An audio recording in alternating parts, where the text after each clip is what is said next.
That's it. Now go, hammer. Yeah.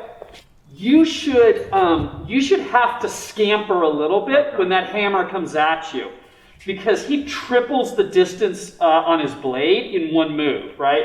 So it's a stab, but then he comes all the way around. Yeah. So you, performer, shouldn't feel in danger, right? Your character should, but you should need to move. Okay. Right? As a person, you should need to go.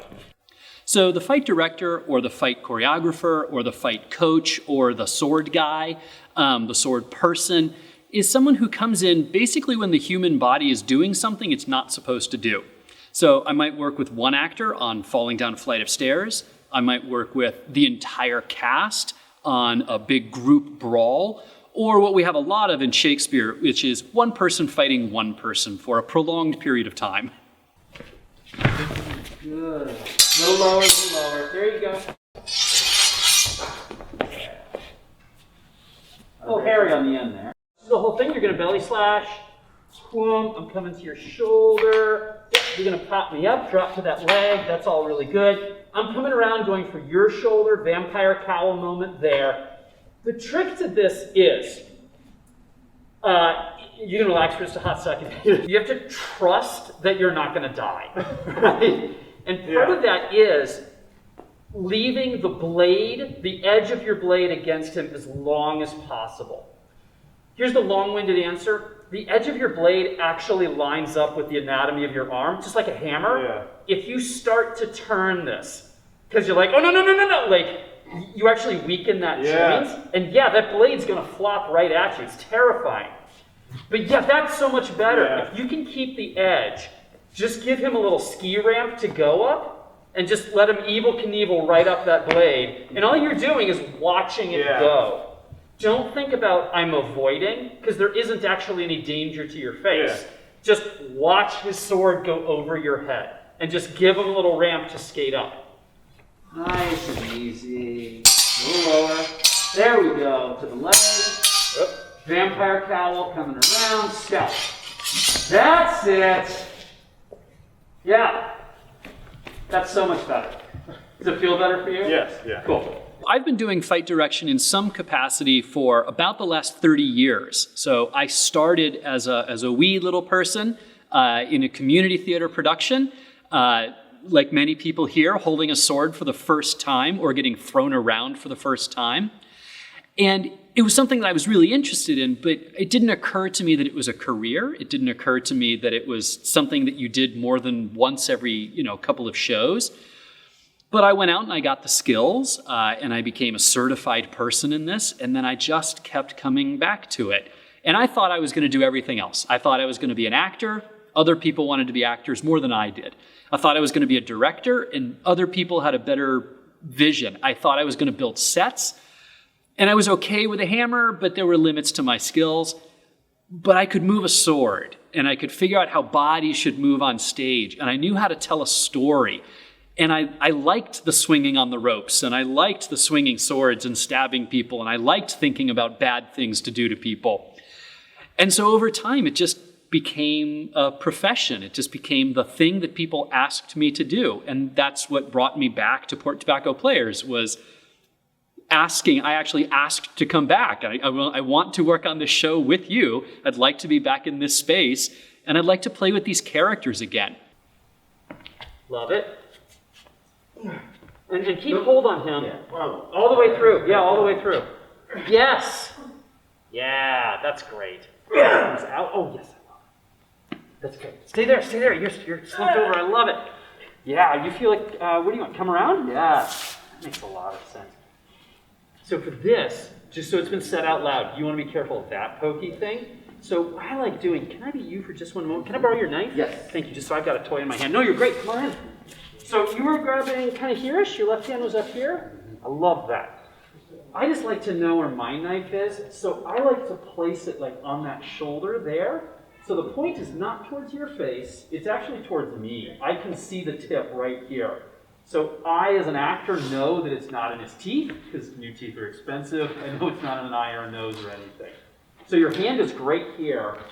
I'm going to place And then I'm going to keep the tip of my blade away from his face as I just draw a little smile all the way across. And that does not need to be fast. No, there's friction, right? It's like cutting through a steak, right? It's actually not going to be fast. How have you been dying? I know you've only done it once, but how have you been? Just falling. Great. Why don't you get yourself just to knees and take your time doing that? You don't have to drop hard. We don't need to hear your knees bang the stage. Okay. So you can have a hand on side, you can have a hand in your throat, you can take your time getting to ground. So it really can be a slow process to save your body as a performer. So in the face and be done. Yep, goes back, keep a hold on it, place. Oh, I love it. Very good, very good, very good. Yes. Very good, yes. So when I'm building a fight, I'm usually looking for two specific things. One is the story, which Shakespeare usually gives us. Where do we start? What arc do we go through? And where do we end? And sometimes the end is mechanical. I need this person to die. They need to be in this place on the stage. Sometimes it's more emotional. This is what needs to happen in the character's life as they go through the fight. The final fight in the Scottish play has a big emotional arc that the characters go through. Things are revealed in the course of this fight through the dialogue and through the movement. So it's not just where does someone need to fall down. The second thing that I'm really looking for is what effect do we want to have on the audience? So Shakespeare gives us the story, but how do we want the audience to feel about that story? Do we want them to like these characters? Do we want them to cheer for these characters? Do we want the audience to be scared of these characters or for these characters?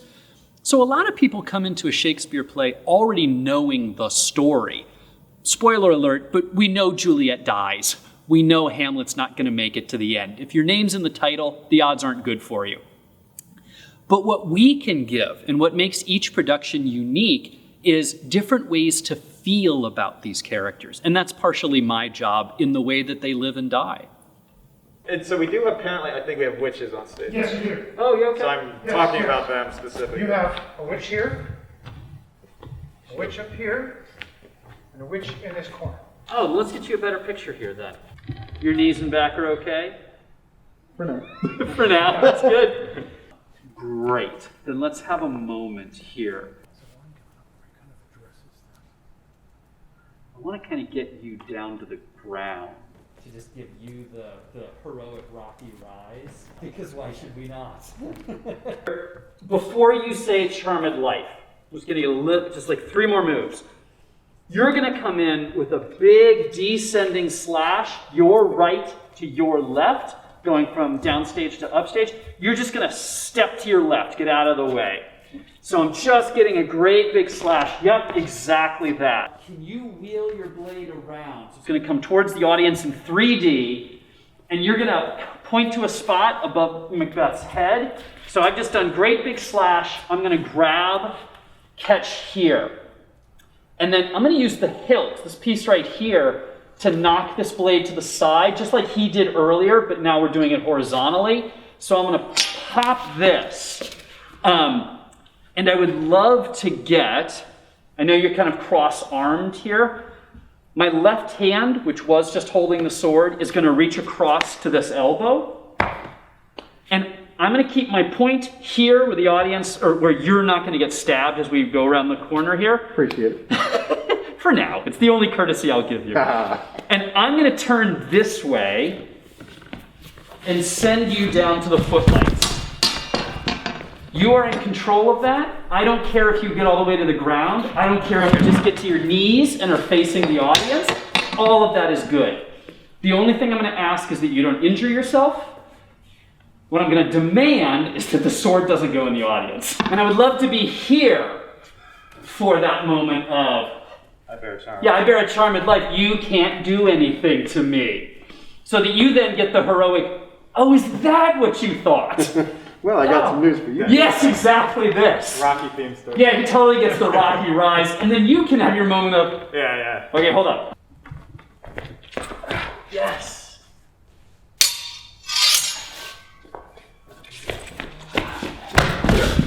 I bear charmed life.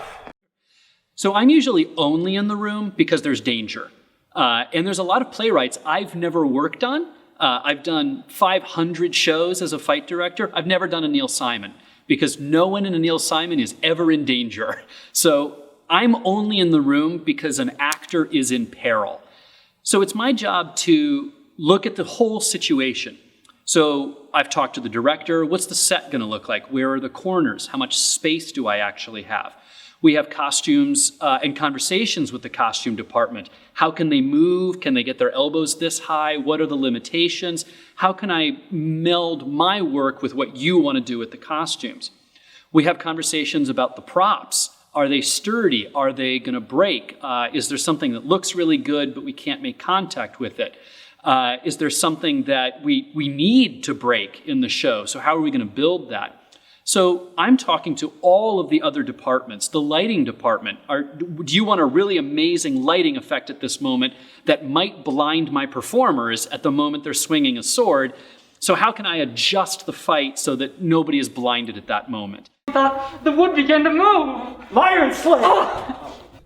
If this is your arc, we're always going to see the gap. But if you just shift around here, that's my arc. Doesn't matter whether I do a backhand or a forehand. I will cut the angle from every seat in the house. So it's just, what did I see? Burnham Wood. Whack! It's just that. And it's just a weight shift that does it. That's all you have to do. The wood began to move. Iron Slave! Yeah. Let me bear. Yeah, that's okay. Don't go fast, right? The track in your brain has not been laid yet. So part of your brain is still like, well, that's what's next. Right? It's okay. Let's move at the speed of memory right now rather than the speed of character. The second thing is, we did set each of the 3 pieces that we did the other day starts in a different place. And I would really strongly suggest you really try to put that in your brain rather than defaulting to let's just be on the proscenium again. It's going to help you in performance to be like, oh, right, this is the phrase. When I'm looking at this, I do this thing to begin with. So it will be a memory aid.